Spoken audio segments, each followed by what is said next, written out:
Hello everyone, TMMgamer here, and today I'm bringing you another very interesting game in my recent series of how to win games that begin to go against you. Now, this is a very tight headquarters game in the end. It is a party of 3, it's me, PBJ and Rory against a party of 6. Now, you do get this every now and again. We're in the mosh pit playlist and headquarters came up and this party of 6 came in, and as you can see we have got off to a very rocky start in this game.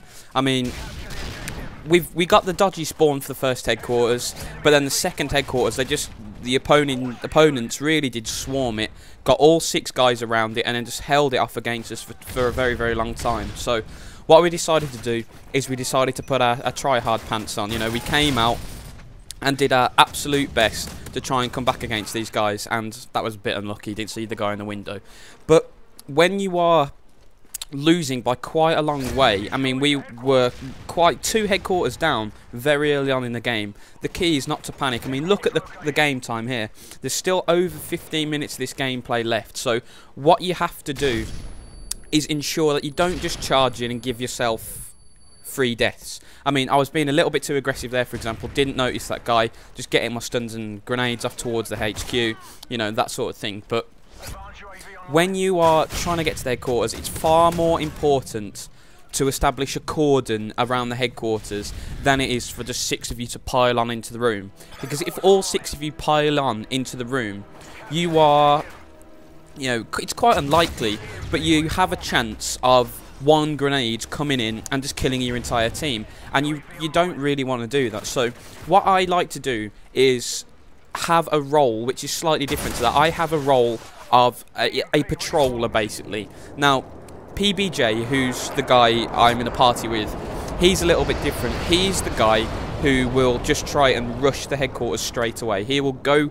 gung-ho, get on that headquarters and try and fight off all comers. Now, to compensate for his playstyle, which is very aggressive, and he does that very well, I like to play a slightly supporting role in headquarters. I mean, I have my support class running up here. I think I'm using UAV ballistic vests EMP, and I'll come on to EMP in a little bit. But what I like to do is, instead of piling onto the headquarters straight away, I will try and establish a barrier between me and the enemy and the headquarters. So I'm in between the enemy and the headquarters, and then what I'll try and do is I'll try and kill 2 or 3 enemies as I slowly retreat back to the headquarters. So I'll start off quite far away from the headquarters and then slowly retreat back, and you see me do this several times here. I mean, that was a bit of a mistake there. I was expecting to drop down, turn around and shoot the guy on the platform beneath me, and I didn't realise there was someone coming up the other end of the street. So that was a little bit of a mistake on my part. But as you can see here, I am not just rushing straight for the headquarters. I'm trying to clear the enemy off,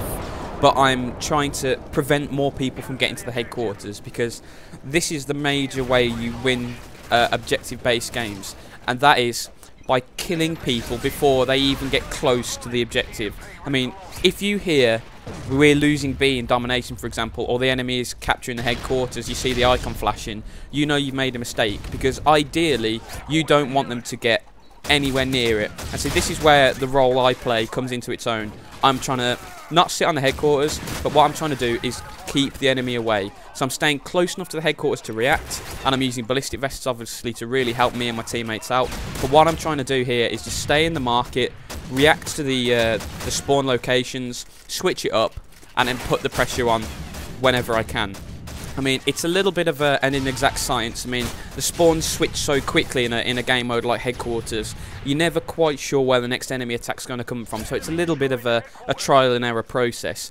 But if you do it reasonably well, and I think I do it a lot better than reasonably well, you end up turning games around. I mean, you can already see here we've closed the gap quite dramatically from where we were at the start, just through following some relatively simple tactics. I mean, we're so up against it as well in this game mode, because obviously we're against a full party of 6 and we only have 3 people, so you're gonna need the 3 people you do have to play well, and this is what happens in the end. But you know, as you can see here, I'm not getting on the headquarters at the moment, because as you can see the headquarter is offline and the time is running down.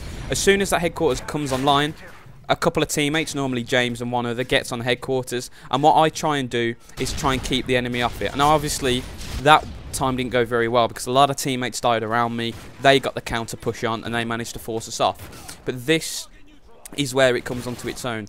You know, a player like PBJ, for example, will go straight for this headquarters here and try and kick them off. What I like to do is try and flank rounds. I'm trying to pick them off slowly, you know, pick off 1 or 2, and then go into headquarters and clear it out. And I managed to get a nice 4 spray there. If I would have just charged straight into that room, the chances are I would have died pretty rapidly. But because I took a slightly roundabout route, not too roundabout, but just enough to take you away from that initial expected impact, you do a lot better. So what I mean by that initial expected impact is a lot of people who defend in headquarters know the spawns relatively well, so they're going to know roughly which way you're going to come from. If you can change that point of attack even slightly, that's often all it takes to put the enemy off and get yourself kills and get yourself these objectives. Because like you saw there, most people would have expected me just to go through the door there. Go through the door and try and clear the headquarters. But what I actually did is I stayed right. I killed the person outside and then looked through the window, tried to clear them outside, and then went inside to try and fight the gun battle using a door that they didn't expect me to use. So just by using these slightly unusual movement techniques, you can really turn the gunfight in your favour, because the vast majority of players you play online will expect you to just to come in the linear way. So come from where you spawn in a straight line to the headquarters. If you can just vary the route you take slightly, you are going to win a lot more gunfights and capture a lot more objectives, because you take people by surprise. And this isn't like a game such as Halo, for example, where you can run away quite easily and escape. In Call of Duty, if you get taken by surprise, 9 times out of 10, you're going to die. So you can flank someone, get round the side, get round the back, just any way, and then take them down.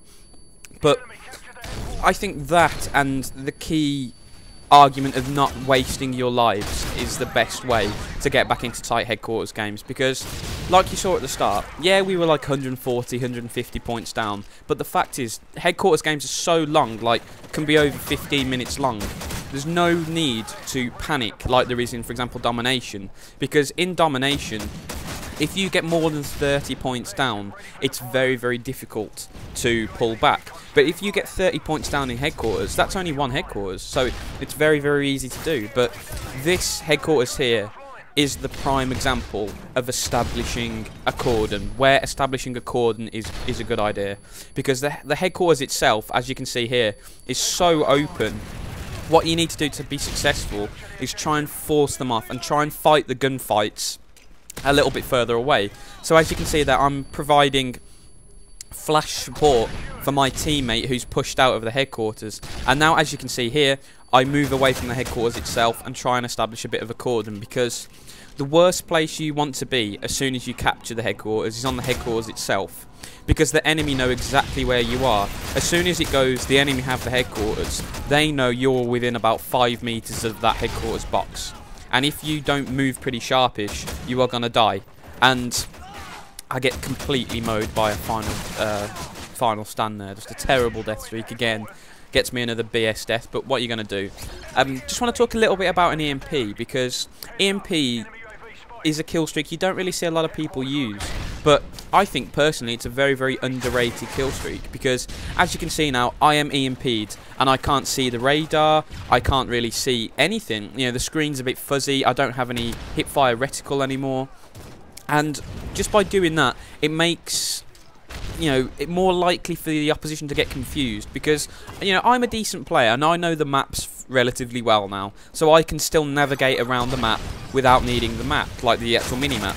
But what you see is a lot of people, as soon as like a counter UAV goes up or a EMP, they'll play incredibly defensive, because they're not expecting to have one of their major amenities taken away from them. And this is a brilliant spot to defend this back door. I mean, I got flashed and had to run there pretty sharpish, but this is a perfect head glitching spot, and you can crouch down behind it to regroup and rearm if you need to. But that is a very, very good spot for defending this headquarters. But like I've said, EMPs are very, very underused, but as well as the ability to cloud and confuse the enemy, they have the ability to take out kill streaks, because an EMP blast takes out all the Osprey gunners, chopper gunners, you know, everything, AC-130s, airstrikes. You know, if you call an EMP in, they can't call any kill streaks in, and every kill streak they've got called in is killed straight away. So it's a really, really good kill streak to use, especially in an objective-based game, because depriving the enemy team of their ability to use their minimap and see exactly where you are really makes a massive difference. And don't forget, as well as cancelling things like UAV and counter UAV, getting an EMP up also counters the perk Recon. So Recon is a very, very good perk, and it's one of my favourite perks for objective-based games. But if an opponent calls in a counter UAV or an EMP, you cannot use your Recon perk to be effective. And as well, Recon is a very, very useful perk to help your teammates with as well, because especially when paired with Hardline, like the video I put up a couple of days ago, you get so many assists just through using Recon and flash grenades, and the enemy will just die so often just by you using your Recon flashbangs in a sensible way. So by having an EMP in your lineup, especially as a support kill streak, because you can get it relatively easily, especially in quite a long game of that headquarters is, but you'll be able to do that, surprise and confuse the enemy, defeat kill streaks, and defeat the Recon perk, which is a massive, massive perk in objective-based games, and especially in tight, enclosed areas like headquarters. So, guys, thank you again for watching this video. It's a really, really interesting gameplay, this, and it was, I thought, a nice combination of all the tips that I've been suggesting over the last week in one game, showing that it's relatively easy if you just play well, stick to your tactics, and stick to the things that you can do well. You can turn pretty much any game round. So guys, thank you so much for watching. I'm going to have tomorrow off to work on my domination tutorial, but I will see you Sunday, hopefully, well, definitely, for Sunday Talk. So guys, thanks for watching, and I'll see you soon.